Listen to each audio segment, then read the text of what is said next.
everybody, welcome to today's video, and today we are going to talk and answer a question about why did I buy the JK? Well, here's the story.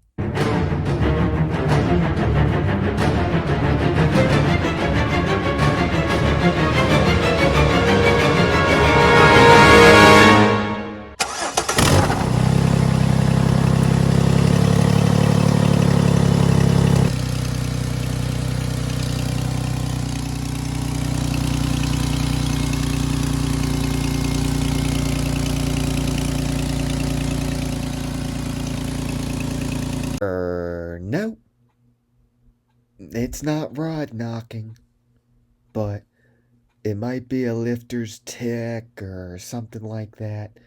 I mean, I don't know. It basically sounded like that ever since I bought it. Um, the engine just sounds like, you know, somebody did run it without oil for a little bit and it might have done some damage, but I don't know what it could be. I mean, there isn't any issues with power or anything. It's just that you're worried if the engine's just gonna randomly seize up on you because of those noises. But it doesn't sound like.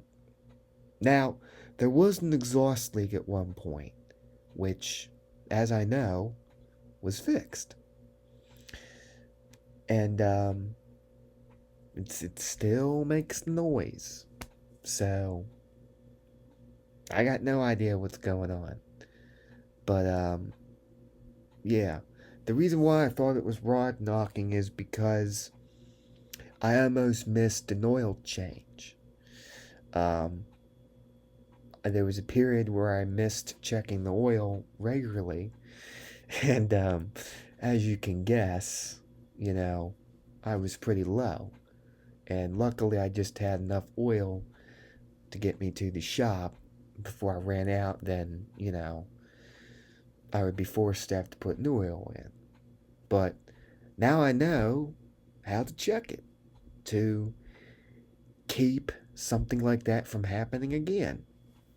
And it's just like with the. So, as you can see, I got new tires, right? And that's another thing that's similar to an oil change. Make sure you get your oil change done. This is another thing. My tires.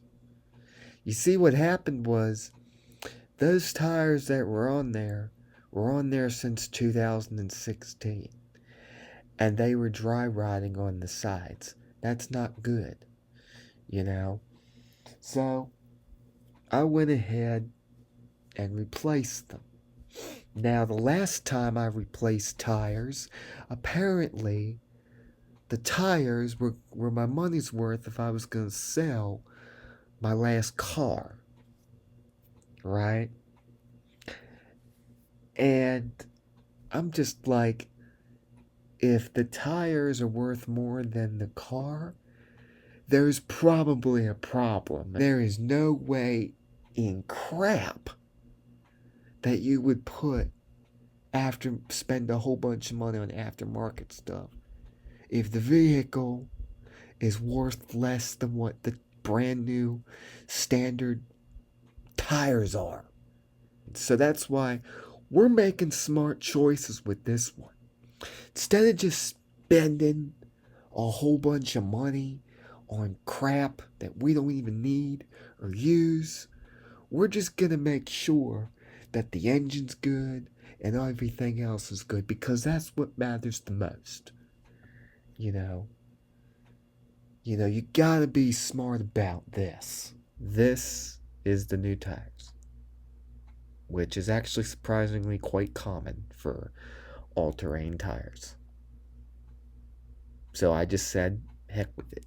I just need all-terrain and I'll be set. But golly, look at that fog light. It's completely fogged over. So anyway, people ask me like, oh, you can replace them? Like, no. Because you want to know why? It's expensive. And I don't really use my fog lights much.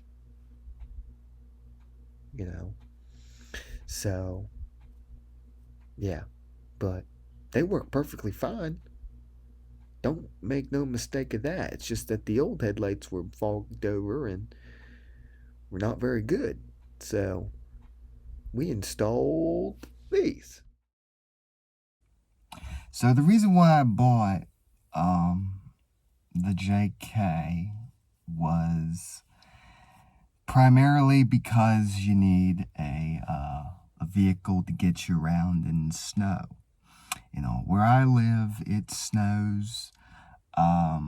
It's very cold. The winter starts early, you know, that kind of stuff. So when you live somewhere where you experience a lot of winter weather, that's where having a JK or Jeep or Wrangler of any kind or a truck or anything like that would be very useful to have. And primarily the reason why that is because, well, they'll get you around in the snow. You can off road and you can take the top off and, you know, act as if you have a convertible. But with this, it isn't so easy because you got to take these panels off and you got to unhook this stuff right here. I'm sorry if I'm itching a lot. I'm sitting in here with no air conditioning because I don't want to open up any of the windows because I don't want people outside to see me and think I'm weird or whatever making video in my own car. But hey, you know, we're just here in the scenery. Might as well be out here and explain why we bought the JK. So yeah, you know, it's very useful to have one of these 4-wheel drive and all. Because the thing about it is, your only other option is to buy a pickup truck. And the only thing that's a small pickup truck would be a mid-size pickup truck. And those don't always come with 4-wheel drive, depending on which trim you get. Some of them only come with rear-wheel drive, which isn't very good with wet climate and stuff like that. So that's why you buy this. You basically get a mini pickup truck instead of having to pay $45,000 for a 5-year-old pickup truck, full-size pickup, I should say. And if you're thinking that you're going to get any of that for less, well, the person is either out of their mind or it has a bunch of issues. So, yeah, that's why I bought this instead of a full-size pickup. Now, I do know people who have full-size pickups. You know, they deck them out, they make the windows all tinted and windshield tinted. And they're like, well, why don't you just do the same thing? I'm like, no. I mean, these have window tint on them. I think that, but they're about 75%, you know, which is about what they should be. It'll prevent you from running the issues with the law. Because anything darker than where it starts to get dark, you could run into issues with the law. You're prone to getting stopped and having them measure your window tint. And if it's illegal, they will make you take it off. And it's expensive trying to get window tint. I mean, it costed me like $85 just for the one on my past vehicle, you know, the van, which was kind of a waste of money because, well, it didn't really do any justice. But do you want to know why that happened? So what happened was a year ago, I had the van, and because it was fall was coming and it was getting colder out, my tire pressure was dropping. And when I went to go somewhere, I heard this noise, and it turns out I had a flat tire. So I go to put air in it, and I say, hey, I just had to go put air in my tire. And you know what they said? Oh, why don't you go and go up to the tire shop and just get all new tires. Just do that instead. And I'm thinking, okay. So I did that, right? And, we go up to the tire shop, right? And the guy who owns the tire shop has a very similar vehicle to this one. It's not a Jeep, it's a Bronco. And, well, let's just say other people have Broncos as well.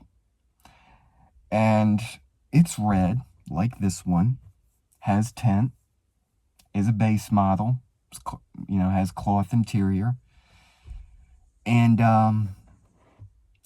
he goes and looks at the window tint and says, maybe I can go get mine tinted. And this guy's window tint's not dark much. Well, he was like, oh, and I said, oh, maybe I can get mine tinted as well, right? And I just made it as like a humorous joke.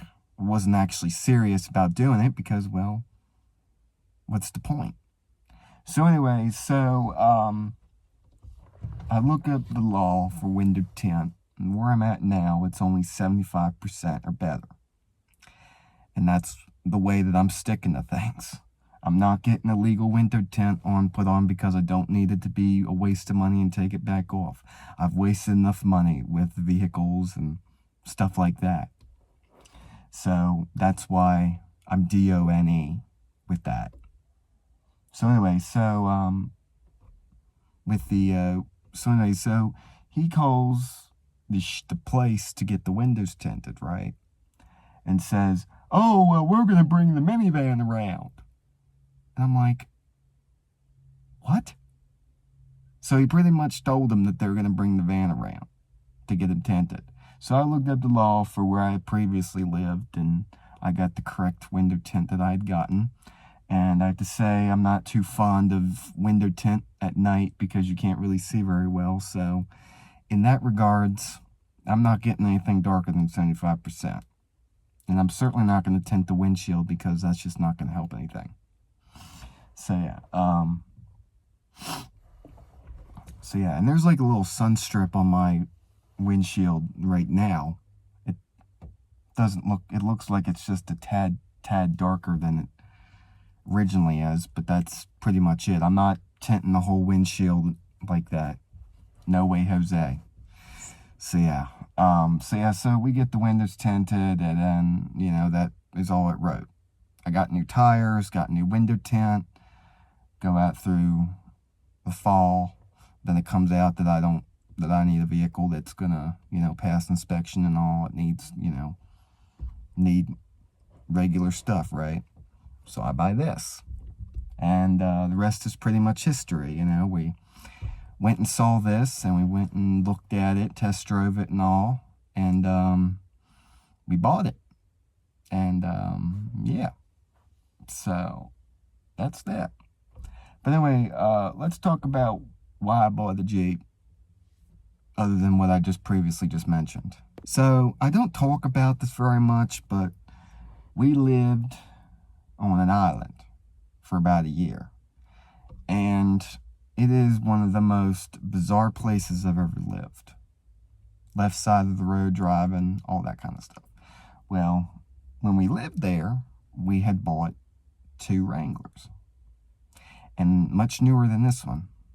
We're talking like 2014 or 2012, right? And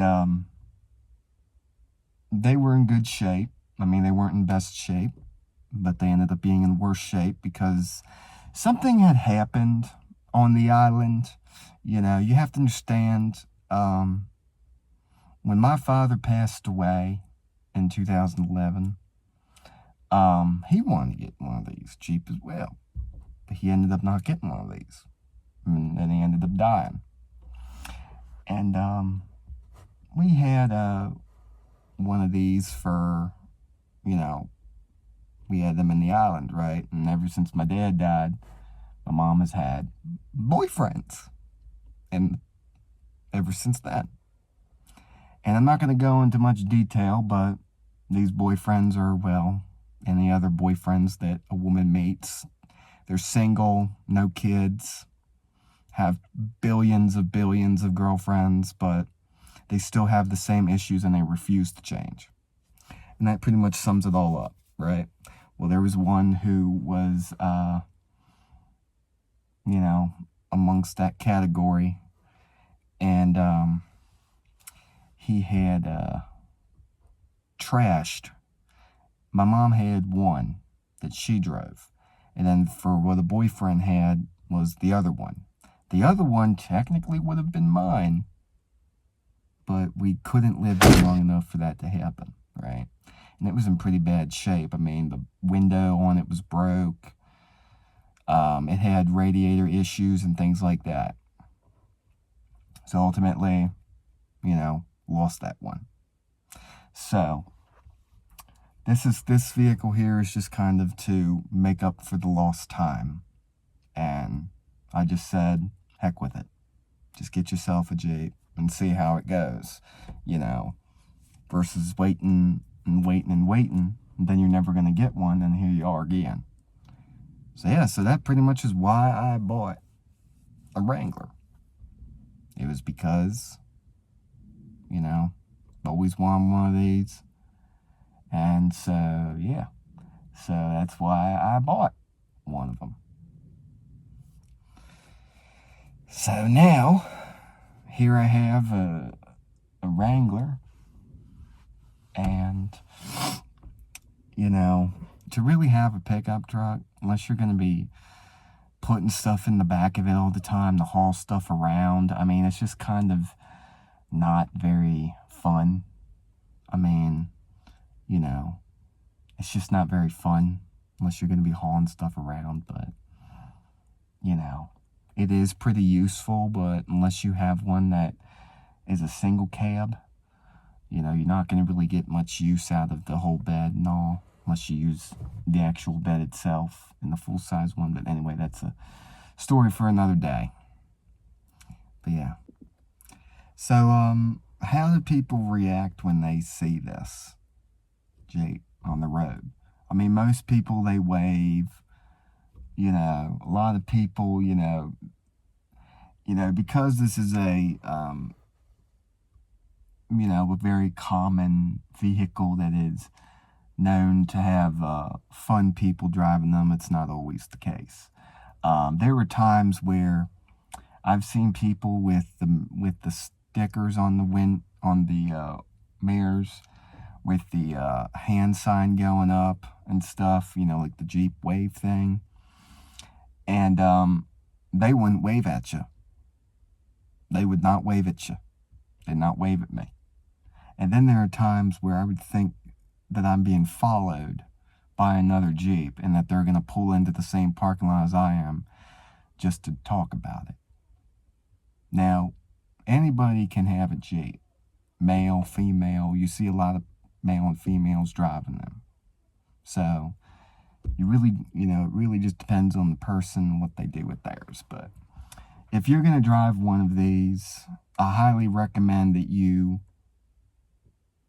hear me out in regards to the whole Jeep wave thing. You have to wave back. You just give them a wave back. They wave at you. You go on with your day. And, some people might come up and they'll talk to you, or they'll look inside of it or whatever, or they'll look at it specifically. Or, they'll do all kinds of things. They'll just look at it. They'll want to buy it. And your response should always be, do you want to buy this because you're going to use it for off-roading, or are you going to buy it just to have it and think you're going to make a daily commute in this and everything's going to be happy and joy? No, that's not the case. The gas mileage on this thing is about 17, 18 miles per gallon.